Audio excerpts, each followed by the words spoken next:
Episode 6 of The Mandalorian has dropped and now we need to talk. This episode does give us a lot of food for thought, but is it serving up the right food? Let's break down the 6 key takeaways from episode 6 or chapter 22. I guess we're going for a ride. Where do we start? We probably should start on a positive note, so let's jump straight in with a green box for the stolen fleet. Now, this fleet was once under the command of Bo-Katan until she returned without the darksaber and then they melted away. They're now led by Axe Woves, who we saw in The Mandalorian Season 2. He's a mysterious character, I think, in himself, and I think this episode only adds to my suspicions for him. I definitely think there's more of a darker story somewhere with Axe that's going to be explored in the next couple of episodes, I hope. We'll have to see how that goes. I'll dive into a little bit more of that later on, but first, let's talk about the stolen fleet. Bo-Katan approached them and she was very unsure on how she was going to be received. She looked pretty nervous, to be honest with you. Now, the reason that they left Bo was because they saw her as someone who wasn't a true ruler of Mandalore. She had the opportunity in Season 2 in a final to take out Din and claim the darksaber, or at least challenge him.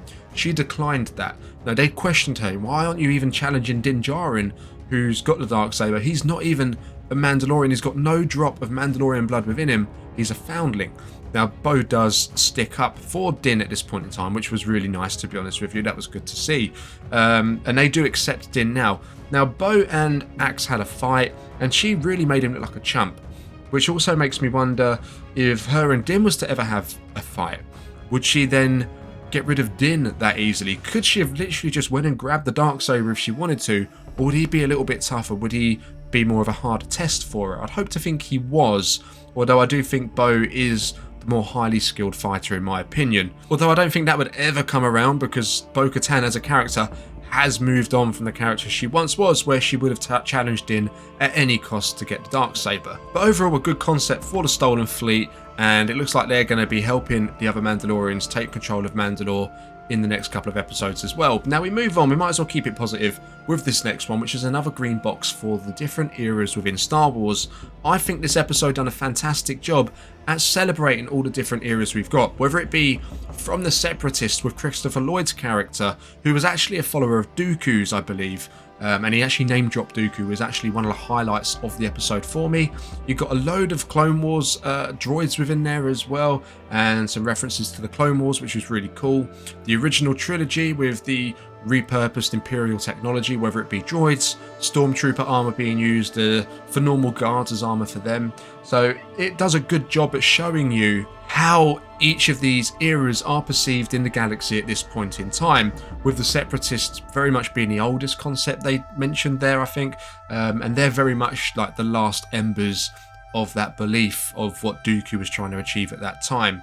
And I think this is actually going to be a departure. I think they've done this episode purposely as a departure. As we come closer to the season final of The Mandalorian, I think we're going to move on now politely away from what's come before and to what's on its way, which we know is the First Order. And I wouldn't be surprised if we actually stop using the term Imperial Remnants when referring to Gideon and the other Imperial Remnants in the galaxy, and they start referring to them as the First Order. I think they are going to be pulled together and be one big collective unit rather than scattered around, and I wouldn't be surprised if all that happens sooner rather than later. And we also got a cool little mention to the Ugnaughts, who of course the Mandalorian spent some time with in Season 1, so we've literally covered a wide range of Star Wars there, so I think it done a good job, you know, adding all of these different eras together into one episode. Now, box number 3 for me is going to be an orange one, and that is for cameos. Now, I want to start with Jack Black, okay? Jack Black was a strange choice for me. Yes, I do like him as an actor. I do think he's funny,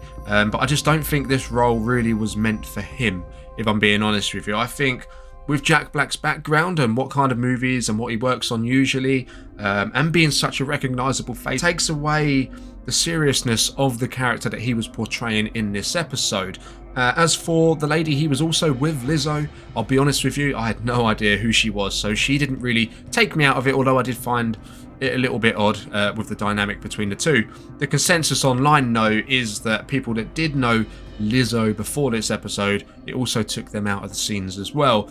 But one thing I will say for the cameos, one thing that they got spot on for me was Christopher Lloyd. He did not take me out of anything, and I really enjoyed his performance of the older Separatist man, especially when, you know, he name dropped Dooku. That was a highlight of the episode for me. So no issues there at all. But it is a little bit different, isn't it, to what we was kind of expecting with cameos in The Mandalorian. If you look at the season just gone, season 2, we had Boba Fett appearing there, we had Ahsoka, we had Luke Skywalker, and I kind of thought, we was going to carry on in that vein for season 3, maybe put some more Rebels characters in there as well, as we know Ahsoka's around the corner, maybe Sabine Wren even. I mean, at this point, even Gideon would feel like a bit like a cameo. But cameos within Star Wars, this episode does demonstrate really well that some can work and some can't work. And George Lucas was also very cautious when it came to casting actors in Star Wars when he was in charge, and for good reason.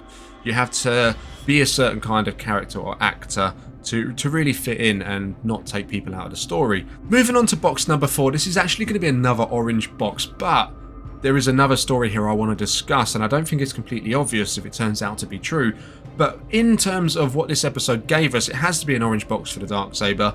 It turns out episode 2, when Din was captured by that creature and it disarmed him with a darksaber, Bo-Katan came in, defeated the creature, picked the darksaber up and gave it back to Din.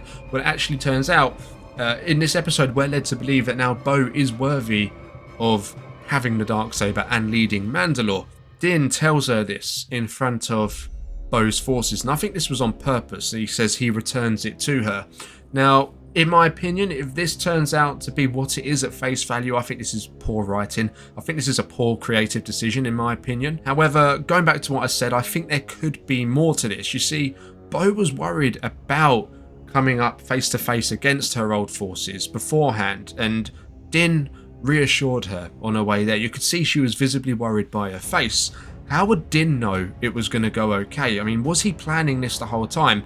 Was he purposely holding on to the darksaber and planning to use that as a way to give it back to Bo-Katan? I think potentially Din Djarin did see the mythosaur in the mines of Mandalore as well, but decided not to say anything. He was saving it for the right moment. He appreciated where Bo should be in the galaxy and where she once was and what her goals and her true ambitions are.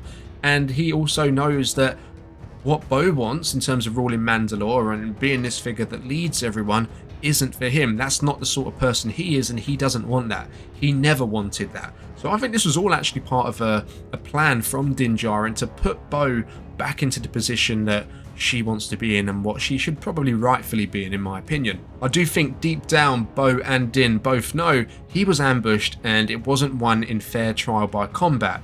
Therefore, she wouldn't be the true ruler of Mandalore. Now, we know Bo-Katan, if she could get away with it, she would take the darksaber anyway, and I think that's what she's done here. I think Din and Bo realise that what they've been raised to believe isn't always true. I mean, let's not forget, Din Djarin thought Mandalore was cursed. The mythosaur is just a myth. It's legend, it's not real, remember? Well, it turns out all of that is wrong. So, likely the ruler of the darksaber having to win it by combat is wrong as well. Or maybe they're just, not following it that strictly, but they know what needs to be done for the greater good.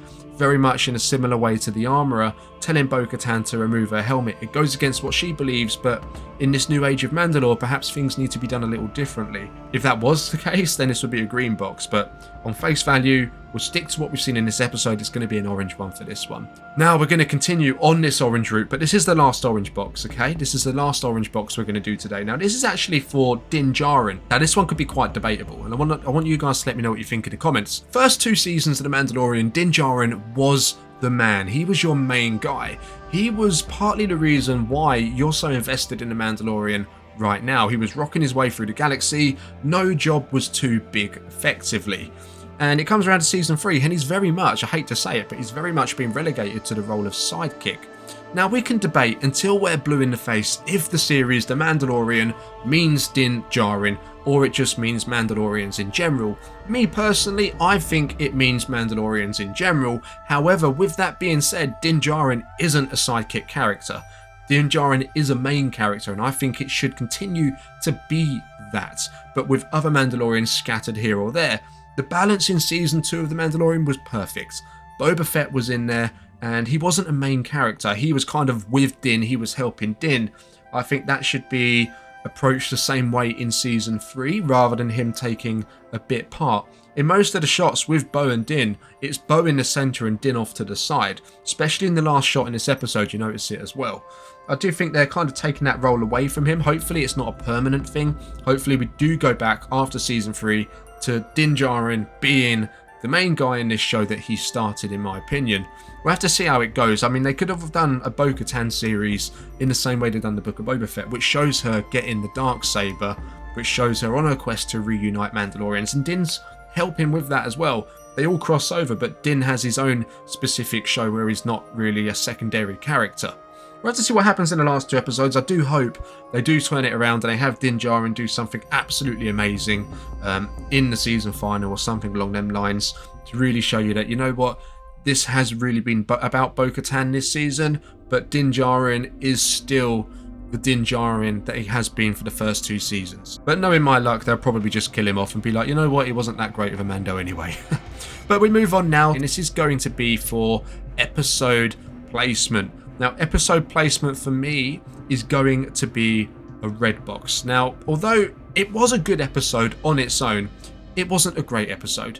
And it's not a good episode to have when you've got 2 episodes remaining in an 8-episode season. Now, if the season was longer than 8 episodes, let's say it was 10 episodes, or if this episode happened a few episodes back, I'm saying episodes a lot, I do apologise, it would be much better. I think the remaining 2 episodes need to be much longer right now than your average 30, 40, 50 minutes or whatever they are, that's including credits, to be able to accommodate for everything that I feel we still need to cover in season 3.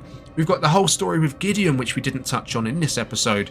We've got Mandalore, which I think we're kind of getting to, and potentially the Mythosaur, but we've also got the other Mandos coming together. Are they going to string them all together in the next episode and all head over to Mandalore? It feels very rushed in that respect for me. I think they should have really started building up these stories earlier on in the season, instead of worrying too much about the smaller stories that are pretty irrelevant in the grand scheme of things. And another thing I do think they need to accomplish in this season is have some kind of real development for Din Djarin and Grogu. We've not really had much of it, let's be honest, in season 3. If any, it has all been Bo-Katan's development. And I have enjoyed Bo-Katan's development, but I do think Din and Grogu have suffered as characters as a result of that. And then of course they do need to include some kind of setup for the Ahsoka series, which comes in the summer, to get people hyped up for the Ahsoka series. Perhaps people that aren't regular viewers of Star Wars and they do come in for the Mandalorian and they want to maybe look at the Ahsoka show, but maybe, you know, they're not too sure what it's about, or it's not really for them, it's a character they're not sure of.